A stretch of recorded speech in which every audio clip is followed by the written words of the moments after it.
السلام علیکم ورحمۃ اللہ وبرکاتہ۔ ساتھیو، المنادی آن لائن پر آپ سبوں کا خیر مقدم ہے، استقبال ہے۔ آج ہم لوگ انشاءاللہ اردو لسانیات اور اردو کی ادبی تاریخ سے متعلق چیزوں کو جاننے کی کوشش کریں گے اور پھر لسانیات اور قصیدے سے متعلق سوالات حل کرنے کی کوشش کریں گے۔ آئیے دیکھتے ہیں، پہلے قصیدے سے متعلق کچھ اہم نکات آپ کے سامنے ہے کہ قصیدہ اس صنف کو کہتے ہیں جس میں مدح و ذم کا پہلو ہو۔ شاعروں نے قصیدے میں مدح و ذم کے ساتھ اخلاق و حکمت، گردش زمانہ، زنانہ لکھا چلا گیا، گردش زمانہ اور بہاریہ مضامین کی گنجائش پیدا کی ہے۔ عربی کے بعد فارسی قصیدہ گوئیوں میں انوری، خاقانی اور ظہیر فاریابی کا نام قابل ذکر ہے۔ اردو میں سودا، ذوق اور غالب کے قصائد اپنا ایک اعلیٰ معیار رکھتے ہیں۔ موجودہ زمانے میں ہجویہ قصائد کے عنوان سے مزاحیہ شاعری کے دلچسپ نمونے ملتے ہیں۔ قدیم زمانے میں ابن رشیق نے رجز کو قصیدہ مانا ہے اور اسے القصد سے مشتق قرار دیا ہے۔ جلال الدین احمد جعفری اپنی تصنیف تاریخ قصائد اردو میں لکھتے ہیں، اہل لغت نے قصیدے کے لغوی معنی سبتر یعنی دلدار گودا کے لکھے ہیں اور اصطلاح شاعری میں قصیدہ اس نظم کو کہتے ہیں جس میں مدح، ذم، واعظ و نصیحت یا حکایت وغیرہ موضوع ہوں۔ یہ تاریخ قصائد اردو میں 353 صفحے نمبر پہ موجود ہے۔ انسائکلوپیڈیا آف اسلام میں پروفیسر الف کرینگو لکھتے ہیں، قصیدہ اور بعض حالات میں قصیدہ عربی، فارسی اور ترکی وغیرہ کی منظومات کی صنف ہے جو کسی قدر طویل ہو۔ یہ لفظ عربی مادہ قصد سے مشتق ہے جس کے معنی ہے ارادہ کرنا۔ سلاطین بہمنیہ میں دو ایک قصیدہ نگاروں کا پتہ چلتا ہے۔ اس کے علاوہ عہد بہمنی میں دستیاب نظامی کی مثنوی قدمرو پدمرو میں سلطان علاء الدین بہمنی کی شان میں تعریف ملتے ہیں۔ نظامی کے بعد قطب الدین قادری کی پرت نامہ میں محمد ابراہیم مخدوم کی تعریف و توصیف میں مدحیہ اشعار ملتے ہیں۔ مشتاق اور لطفی کے قصائد میں بھی اس دور کی قصیدہ گوئیوں کا اعلیٰ نمونہ، اولین نمونہ پیش کرتے ہیں۔ اب آئیے دیکھتے ہیں اہم معروضی سوالات جو بہت ہی کام کے سوالات ہوں گے۔ انشاءاللہ اسی طرح کے سوالات ایگزامینیشن کے اندر پوچھے جاتے ہیں۔ پہلا سوال ہے لسانیات سے متعلق، 5-6 سوالات لسانیات سے متعلق ہوگا۔ پہلا سوال ہے، لسانیات کی کون سی شاخ زبان کی ترقی اور تبدیلی پر مرکوز ہوتی ہے؟ تاریخی لسانیات، تقابلی لسانیات، سماجی لسانیات، ایک سے زائد کوئی نہیں؟ تو اس کا صحیح جواب آپشن اے ہے۔ تاریخی لسانیات کی زبان کی ترقی اور تبدیلی پر مرکوز ہوتی ہے۔ دوسرا سوال ہے، کس صدی کو زبان کے تقابلی اور تاریخی مطالعہ کا دور کہا جاتا ہے؟ 17ویں صدی، 18ویں صدی، 19ویں صدی، ایک سے زائد کوئی نہیں؟ تو اس کا صحیح جواب ہے آپشن سی، 19ویں صدی کو زبان کے تقابلی اور تاریخی مطالعہ کا دور کہا جاتا ہے۔ تیسرا سوال ہے، یورپ میں تاریخی کاموں کا آغاز کس نے کیا؟ تاریخی کاموں کا آغاز کس نے کیا؟ دانتے نے، سر ولیم جون نے، راسک نے، ایک سے زائد کوئی نہیں؟ تو اس کا صحیح جواب ہے آپشن اے، دانتے نے یورپ میں تاریخی کاموں کا آغاز کیا تھا۔ چوتھا سوال ہے، 19ویں صدی میں لسانیات کا اہم موضوع کیا رہا ہے؟ لسانیات کا اہم موضوع کیا رہا ہے، یعنی کہ تاریخی کاموں کا اگر آغاز ہوا ہے 19ویں صدی میں تو لسانیات میں اس کا موضوع کیا رہا ہے؟ تاریخ کا مطالعہ، زبان کا مطالعہ، سائنس کا مطالعہ، ایک سے زائد کوئی نہیں۔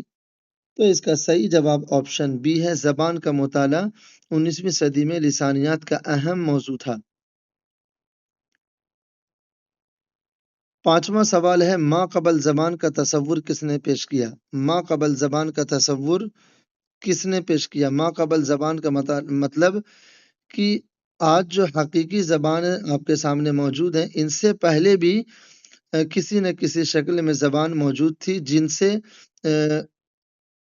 جن سے طرح طرح کی زبانیں وجود میں آئی، اور اسی کی ارتقائی شکل آپ کے سامنے ہے۔ اور اسی ارتقائی شکل سے پہلے کچھ زبانیں موجود تھیں، اسی کو کہتے ہیں ما قبل زبان، جس کا تصور پیش کیا ہے دانتے نے، گریم نے، سر ولیم جون نے، ایک سے زائد کوئی نہیں۔ تو اس کا صحیح جواب ہے آپشن سی، سر ولیم جون نے ما قبل زبان کا تصور پیش کیا۔ 6واں سوال ہے، تاریخی زبان میں ایٹمولوجی کا کیا مطلب؟ الفاظ کی تاریخ کا مطالعہ، زبان کی تاریخ کا مطالعہ، قواعد کی تاریخ کا مطالعہ، ایک سے زائد کوئی نہیں۔ تو اس کا صحیح جواب ہے آپشن اے، الفاظ کی تاریخ کا مطالعہ ایٹمولوجی کہلاتا ہے۔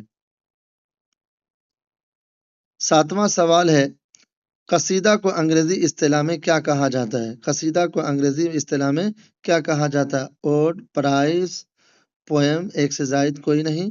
تو اس کا صحیح جواب ہے option D. Option D, option D کا مطلب یہ کہ کیوں؟ اس لیے کہ یہ آپشن اے اور بی اور سی، یہ تینوں اصطلاح رائج ہیں قصیدہ کے لیے انگریزی میں، اسی لیے اس کا صحیح جواب آپشن ڈی ہی ہوگا۔ 8واں سوال ہے، قصیدہ کس زبان کا لفظ ہے؟ اطالوی زبان، فارسی زبان، عربی زبان، ایک سے زائد کوئی نہیں۔ تو اس کا صحیح جواب آپشن سی ہے، عربی زبان۔ قصیدہ عربی زبان کا لفظ ہے۔ 9واں سوال ہے، قصیدہ کے لغوی معنی ہے گاڑھا، دلدار گودا، موٹی زبان، تندرست اونٹنی، ایک سے زائد کوئی نہیں۔ تو اس کا صحیح جواب ہے آپشن ڈی۔ آپشن ڈی، کیونکہ گاڑھا، دلدار گودا، موٹی زبان، تندرست اونٹنی، یہ قصیدے کے لغوی معنی ہیں۔ لغت میں یہ سب معنی پائے جاتے ہیں، اس لیے آپشن ڈی اس کا صحیح جواب ہوگا۔ 10واں سوال ہے، درج ذیل میں کس نے رجز کو قصیدہ مانا ہے؟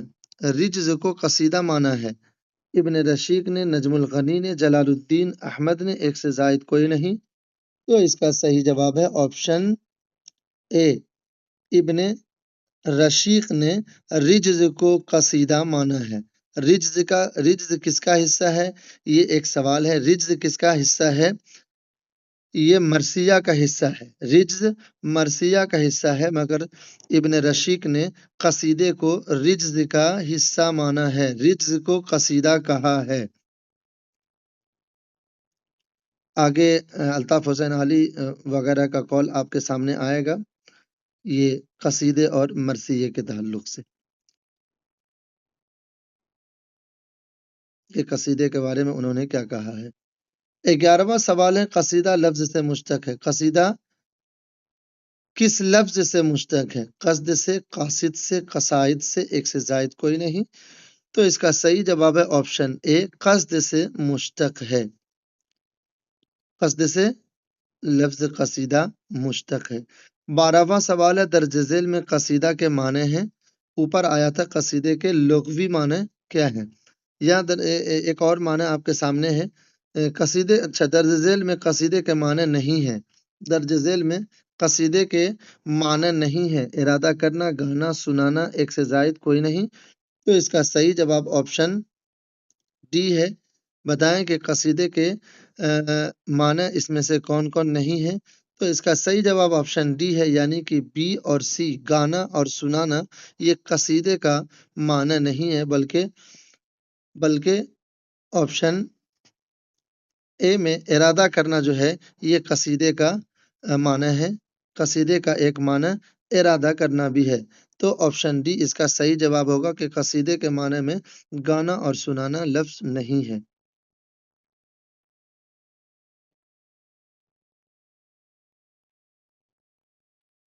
13واں سوال ہے ایسی نظم جس میں کسی کی مدح ہجو یا مذمت کی گئی ہو کہا جاتا ہے رجز، قصیدہ، مثنوی، ایک سے زائد کوئی نہیں.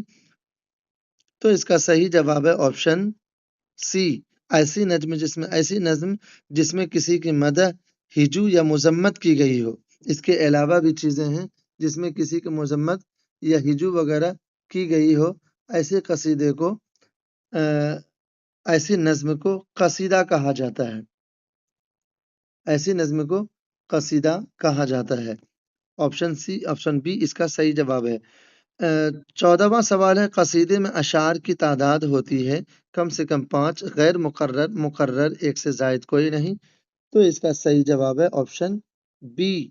صحیح جواب کیا ہے؟ آپشن بی، یعنی کہ قصیدے میں اشعار کی تعداد مقرر نہیں ہوتا.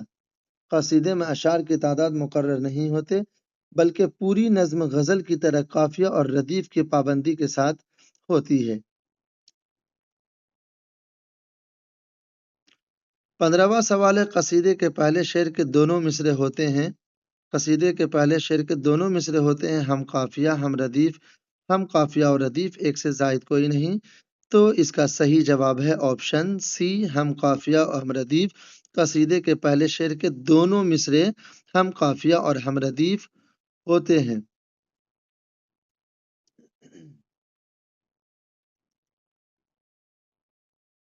باقی تمام اشعار کے قصیدے میں پہلے شعر کے دونوں مصرے تو ہم قافیہ اور ہم ردیف ہوتے ہیں. باقی تمام اشعار کے دوسرے مصرے میں مطلع کی مناسبت سے قافیے کی پابندی ہوتی ہے.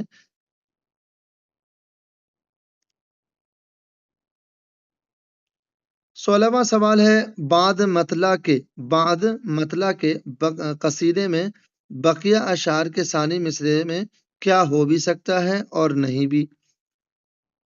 کیا ہے کہ بعد مطلع کے قصیدے میں بقیہ اشعار کے ثانی مصرے میں، بقیہ اشعار کے یعنی قصیدے کے مطلع کے بعد بقیہ اشعار کے ثانی مصرے میں کیا ہو بھی سکتا ہے اور کیا نہیں بھی ہو سکتا ہے.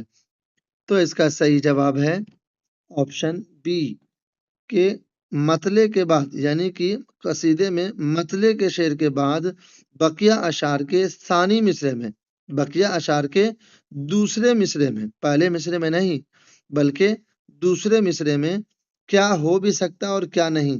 تو اس کا صحیح جواب آپشن بی، ردیف ہو بھی سکتا ہے اور نہیں بھی ہو سکتا ہے. ردیف ہو بھی سکتا ہے اور نہیں بھی ہو سکتا. باقی تمام اشعار کے پہلے مصرے میں ہم قافیہ اور ردیف ہونا ضروری ہے. دوسرے مصرے میں مطلع کے شعر کے بعد کی بات ہے. مطلع کے شعر کے بعد جتنے بھی اشعار ہوں گے ان کے دوسرے مصرے میں ردیف ہو بھی سکتا ہے اور نہیں بھی. 17واں سوال ہے اللہ تعالیٰ کی شان میں قصیدہ کہنا کہلاتا ہے حمدیہ قصیدہ، مدحیہ قصیدہ، منقبت، ایک سے زائد کوئی نہیں. تو اس کا صحیح جواب ہے آپشن اے، حمدیہ قصیدہ. اللہ تعالیٰ کی شان میں قصیدہ لکھنا اور کہنا یہ حمدیہ قصیدے کے حصے میں آتا ہے، حمدیہ قصیدہ کہلاتا ہے. یہ سب تو آپ لوگ پڑھ چکے ہوں گے لیکن پھر بھی ریویژن کے طور پر آپ کے سامنے ہے. 18واں سوال ہے رسول اللہ صلی اللہ علیہ وسلم کی شان میں قصیدہ کہنا کہلاتا ہے حمدیہ قصیدہ، مدحیہ قصیدہ، نعتیہ قصیدہ، ایک سے زائد کوئی نہیں. تو اس کا صحیح جواب آپشن سی ہے، نعتیہ قصیدہ کہلاتا ہے رسول اللہ صلی اللہ علیہ وسلم کے شان میں قصیدہ لکھنا اور کہنا. 19واں سوال ہے صحابہ کرام اور بزرگان دین کی مدح میں قصیدہ کہنا کہلاتا ہے مدح، منقبت، نعت، ایک سے زائد کوئی نہیں. تو اس کا صحیح جواب ہے آپشن بی، منقبت. کیا کہلاتا ہے؟ منقبت کہلاتا ہے صحابہ کرام اور بزرگان دین کی مدح میں قصیدہ کہنا. یہ منقبت کہلاتا ہے صحابہ اور بزرگان دین وغیرہ کے مدح میں. 20واں سوال ہے دو سے زیادہ مطلب والے قصیدے کو، دو سے زیادہ مطلب والے قصیدے کو، دو مطلب والے قصیدے کو نہیں بلکہ دو سے زیادہ مطلب والے قصیدے کو کیا کہا جاتا ہے؟ مطالع، ذو مطلعین، ذو المطالع، ایک سے زائد کوئی نہیں. تو اس کا صحیح جواب ہے آپشن سی، دو دو دو مطلب والے قصیدے کو کیا کہا جاتا ہے اور دو سے زیادہ مطلب والے قصیدے کو کیا کہا جاتا ہے؟ یہ تھوڑا سا کنفیوژن والی بات ہوگی، آسان بھی ہے لیکن تھوڑا سا سمجھنے میں ہیرا پھیری ہو سکتا ہے۔ تو دو سے زیادہ اگر مطلب والا قصیدہ ہے تو اس کو کہتے ہیں ذو المطالع۔ اگلا سوال ہے 21واں سوال، دو مطلب والے قصیدے کو کیا کہتے ہیں؟ بات آ گئی، دو مطلب والے قصیدے کو کہتے ہیں مطالع ذو مطلعین، مطلعین ایک سے زائد کوئی نہیں۔ تو اس کا صحیح جواب آپشن بی ہے، ذو مطلعین، دو مطلب والے قصیدے کو، یعنی کہ وہ قصیدہ جس میں دو مطلع ہو، جس میں دو مطلع ہو اس کو ذو مطلعین کہتے ہیں، ذو مطلعین کہتے ہیں۔ اور قصیدے اور غزل کے تعلق سے ایک پوائنٹ آپ کے سامنے یہاں پہ لکھ تو نہیں سکتے، البتہ آپ کو بتا سکتے ہیں کہ مطلع کے فوراً بعد دوسرا مطلع کا ہونا ممکن ہے، لیکن غزل میں مطلع کے بعد دوسرا مطلع ہونا، فوراً دوسرا مطلع ہونا، جس کو حسن مطلع کہتے ہیں، جس کو حسن مطلع کہتے ہیں یا مطلع ثانی بھی کہتے ہیں، مطلع ثالث بھی کہتے ہیں، اگر وہ یکے بعد دیگرے شعر میں ہم قافیہ اور ہم ردیف ہوگا تو وہ حسن مطلع اور مطلع ثانی مطلع ثالث کہتے ہیں۔ لیکن غزل میں یہ سب ممکن ہے کہ مطلع کے فوراً بعد دوسرا مطلع ہو، یہ سب ممکن ہے غزل میں، لیکن قصیدے میں مطلع کے فوراً بعد مطلع نہیں ہو سکتا ہے، بلکہ قصیدے کے مختلف اشعار کے درمیان ہوتے ہیں، بلکہ مطلع قصیدے کے مختلف اشعار کے درمیان دوسرا مطلع ہوتا ہے۔ تو دو مطلع والے قصیدے کو کیا کہا جاتا ہے؟ مطالع ذو مطلعین، مطلعین ایک سے زائد کوئی نہیں۔ تو اس کا صحیح جواب ہے آپشن بی، ذو مطلعین کہا جاتا ہے۔ اور قصیدے میں مطلع پہلے شعر میں نہیں بلکہ کہیں کہیں بھی یہ دوسرا مطلع آ سکتا ہے۔ 22واں سوال ہے، باعتبار موضوع قصیدے کی کتنے قسمیں ہیں؟ باعتبار موضوع یعنی موضوع کے اعتبار سے قصیدے کی قسمیں کتنی ہیں؟ تو آپشن 2، 3، 5 ایک سے زائد کوئی نہیں۔ تو اس کا صحیح جواب آپشن بی ہے، آپشن بی نہیں بلکہ دو ہی ہوتے ہیں، آپشن سی اے اس کا صحیح جواب ہے کہ باعتبار موضوع قصیدے کے دو ہی قسمیں ہیں، قصیدے کی دو ہی قسمیں ہیں۔ تو آپشن اے اس کا صحیح جواب ہوگا۔ وہ دو کون ہیں؟ مدحیہ، ہجویہ۔ باعتبار موضوع قصیدے کی دو قسمیں ہیں، وہ دو کون کون ہیں؟ ایک مدحیہ قصیدہ اور دوسرا ہجویہ قصیدہ۔ یہ دو قصیدے کے یہ دو اہم موضوع ہیں، یہ دو ہی موضوع ہیں قصیدے کے۔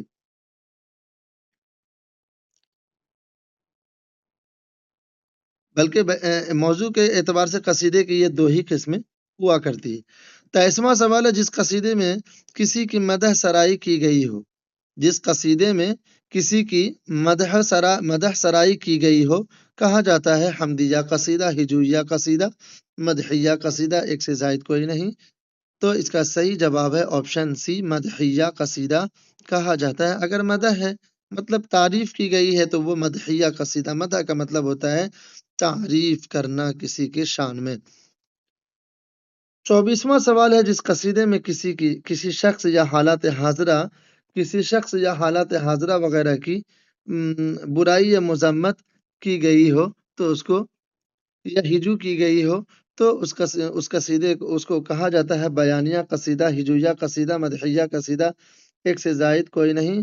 تو اس کا صحیح جواب ہے آپشن بی۔ اگر مذمت یا برائی یا ہجو وغیرہ اس قصیدے میں کسی کے تعلق سے پیش کیا گیا ہے تو وہ ہجویہ قصیدہ کہا جائے گا۔ 25واں سوال ہے، در ہجو میر زاحق کس کا قصیدہ ہے؟ سودا، مومن، جعفر زٹلی ایک سے زائد کوئی نہیں۔ بہت ہی مشہور سوال ہے، اس میں سوچنے والی کوئی بات نہیں ہے۔ آپشن اے اس کا صحیح جواب ہے، در ہجو میر زاحق یہ سودا کا یہ قصیدہ ہے۔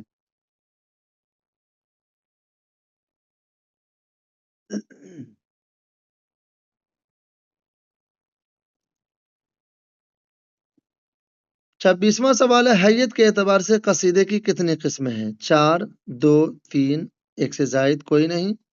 تو اس کا صحیح جواب ہے آپشن بی، دو حیت کے اعتبار سے، پہلے آیا تھا موضوع کے اعتبار سے، اس سے پہلے جو سوال آیا تھا وہ موضوع کے اعتبار سے، اور موضوع کے اعتبار سے قصیدے کی دو قسمیں ہیں، مدحیہ ہجویہ۔ اب یہاں ہے کہ حیت کے اعتبار سے بات یاد رکھنے کی ہے، ایک حیت کے اعتبار سے قصیدے کی کتنے قسمیں ابھی ہے، اور اس سے پہلے آیا تھا کہ موضوع کے اعتبار سے قصیدے کی کتنی قسمیں ہیں، تو دو قسمیں تھی۔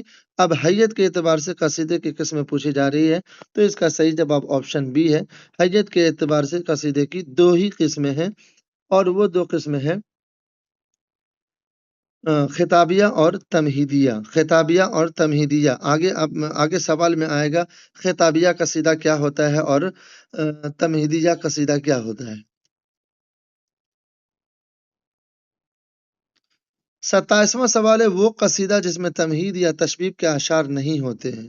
وہ قصیدہ جس میں تمہید یا تشبیب کے اشعار نہیں ہوتے ہیں کہلاتا ہے مدحیہ قصیدہ، خطابیہ قصیدہ، تمہیدیہ قصیدہ، ایک سے زائد کوئی نہیں۔ تو اس کا صحیح جواب ہے جس میں تشبیب یا تمہید کے اشعار نہیں ہوتے ہیں وہ خطابیہ قصیدہ کہلاتا ہے۔ آپشن بی اس کا صحیح جواب ہے، اس میں براہ راست کسی کی مدح یا مذمت کی جاتی ہے۔ 28واں سوال ہے وہ قصیدہ جس میں اصل موضوع سے پہلے تمہید کے طور پر چند اشعار کہے جاتے ہیں کہلاتا ہے مدحیہ قصیدہ، خطابیہ قصیدہ، تمہیدیہ قصیدہ، ایک سے زائد کوئی نہیں۔ تو اس کا صحیح جواب ہے آپشن سی، تمہیدیہ قصیدہ کہلاتا ہے۔ اور کون سا تمہیدیہ قصیدہ کیا کہلاتا ہے؟ وہ قصیدہ، کون سا قصیدہ جس میں اصل موضوع سے پہلے تمہید کے طور پر، قصیدے میں اصل موضوع سے پہلے تمہید کے طور پر، اصل موضوع سے پہلے تمہید کے طور پر چند اشعار کہے جاتے ہیں وہ کہلاتا ہے تمہیدیہ قصیدہ، اصل موضوع سے پہلے۔ اور اس تمہیدیہ قصیدہ کو تشبیب یا نسب بھی کہا جاتا ہے۔ سوال آئے گا 29واں سوال ہے تمہیدیہ قصیدہ اور کس نام سے جانا جاتا ہے؟ نشیب، تشبیب، گریز، ایک سے زائد کوئی نہیں۔ تو اس کا صحیح جواب ہے آپشن ڈی، ایک سے زائد، یعنی کہ تمہیدیہ قصیدہ کو نشیب اور تشبیب دونوں نام سے جانتے ہیں۔ تو آپشن ڈی اس کا صحیح جواب ہوگا۔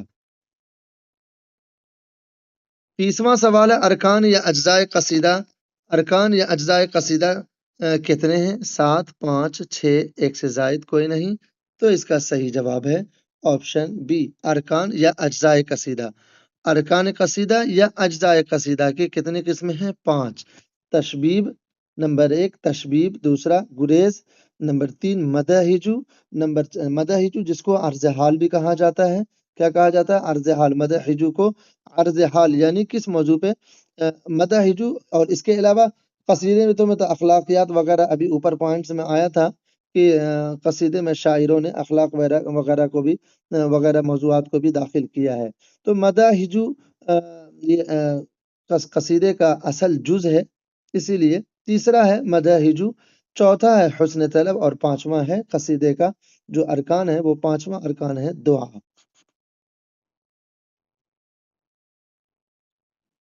31واں سوال ہے شاعر تمہید کے طور پر جو اشعار کہتا ہے کہا جاتا ہے تشبیب، نسب، بیانیہ قصیدہ، ایک سے زائد کوئی نہیں۔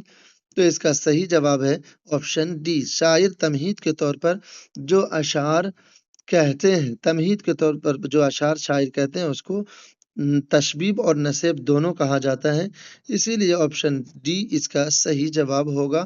آپشن ڈی اس کا صحیح جواب ہے۔ قصیدے کے شروع میں اصل موضوع سے پہلے تمہید کے طور پر جو اشعار کہے جاتے ہیں اسے تشبیب یا نسب اور اسے بیانیہ قصیدہ بھی کہا جاتا ہے، بیانیہ قصیدہ بھی کہا جاتا ہے۔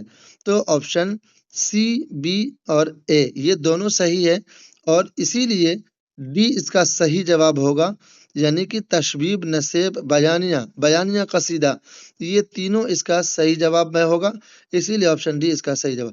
شاعر تمہید کے طور پر جو اشعار کہتا ہے اسے تشبیب، نسب اور بیانیہ قصیدہ کہا جاتا ہے۔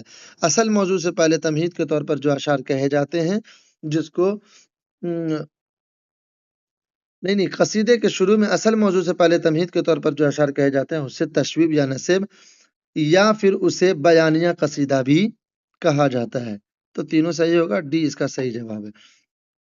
32واں سوال ہے وہ شعر جس میں تمہید اور مدح میں، وہ شعر جو تمہید اور مدح وہ شعر جو تمہید اور مدح میں تعلق پیدا کرے، یعنی کہ تمہید اور مدح کے بیچ میں بھی کچھ آتا ہے، وہ ان دونوں میں تمہید اور مدح میں دونوں میں جو تعلق پیدا کرتا ہے اسے کہا جاتا ہے نسب، رجز، گریز، ایک سے زائد کوئی نہیں۔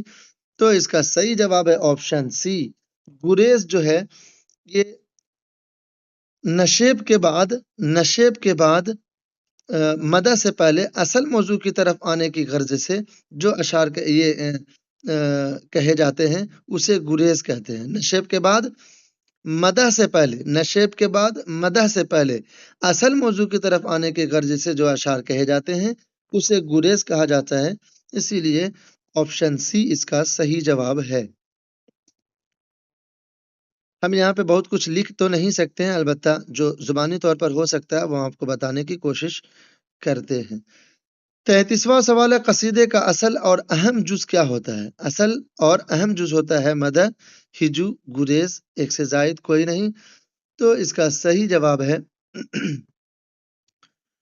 ڈی، کیوں؟ اس لیے کہ مدح اور ہجو یہ دونوں قصیدے کا اہم جز کہلاتا ہے، تو آپشن ڈی اس کا صحیح جواب ہوگا۔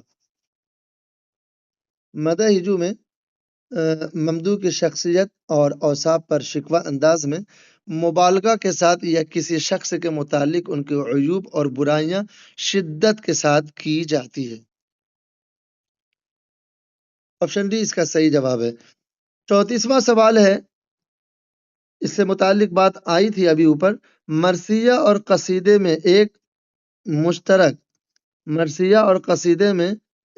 قدر مشترک ہے۔ مرثیہ میں مرنے والوں کے فضائل بیان کیے جاتے ہیں۔ قصیدے سے متعلق یہ کس نے کہا؟ الطاف حسین حالی نے، امداد امام اثر نے، نجم الغنی نے، ایک سے زائد کوئی نہیں۔ تو اس کا صحیح جواب ہے الطاف حسین حالی۔ بتا دیے تھے کہ مرثیہ اور قصیدے میں الطاف حسین حالی ابن رشیق نے کہا تھا، ابن رشیق کا قول ہے کہ ابن رشیق نے رجز کو قصیدہ مانا ہے، اور اسی قصیدے سے متعلق الطاف حسین حالی کہتے ہیں کہ مرثیہ اور قصیدہ میں ایک قدر مشترک ہے، اور وہ کیا چیز ہے کہ اگر ہم فرق کر سکتے ہیں کہ قصیدہ کیا ہے اور مرثیہ کیا ہے، تو مرثیہ میں مرنے والوں کے فضائل بیان کیے جاتے ہیں اور یہی مرثیہ ہے، اور اگر یہ نہ ہو تو وہ قصیدہ ہے۔ یہ الطاف حسین حالی کا کہنا ہے۔ آپشن اے اس کا صحیح جواب ہے۔ اور بھی تفصیلی بات ہے قصیدے کے متعلق، قصیدہ اور مرثیہ کے مابین کچھ جو قدر مشترک ہے، اس کے تعلق سے الطاف حسین حالی نے بہت کچھ کہا ہے، مگر یہاں پہ اس کی گنجائش کم ہے۔ 35واں سوال ہے، درج ذیل میں کون سا جز قصیدے کا نہیں ہے؟ بین، دعا، حسن طلب، ایک سے زائد کوئی نہیں۔ بالکل آسان سا سوال ہے، اس کا صحیح جواب ہے کہ یہ بین جو ہے یہ مرثیہ کا حصہ ہے، قصیدے کا حصہ نہیں ہے، اس لیے آپشن ڈی اس کا قصیدے کا حصہ نہیں ہے، اسی لیے آپشن اے اس کا صحیح جواب ہوگا۔ 36واں سوال ہے، اجزائے ترکیبی کے لحاظ سے قصیدے کی کتنی قسمیں ہیں؟ 2، 4، 5، ایک سے زائد کوئی نہیں۔ تو اس کا صحیح جواب ہے آپشن اے، اجزائے ترکیبی موضوع کے لحاظ سے بھی 2 قسمیں تھی، مدح اور ہجو، اور حیت کے اعتبار سے بھی 2 قسمیں نکلی، حیت کے اعتبار سے بھی قصیدے کی 2 قسمیں نکلی، ایک خطابیہ اور دوسرا تمہیدیہ۔ موضوع کے اعتبار سے مدحیہ، ہجویہ 2 قسمیں، اور حیت کے اعتبار سے 2 قسمیں خطابیہ، تمہیدیہ، اور اجزائے ترکیبی کے لحاظ سے قصیدے کی بھی 2 قسمیں ہیں، مشبب اور مقتصب۔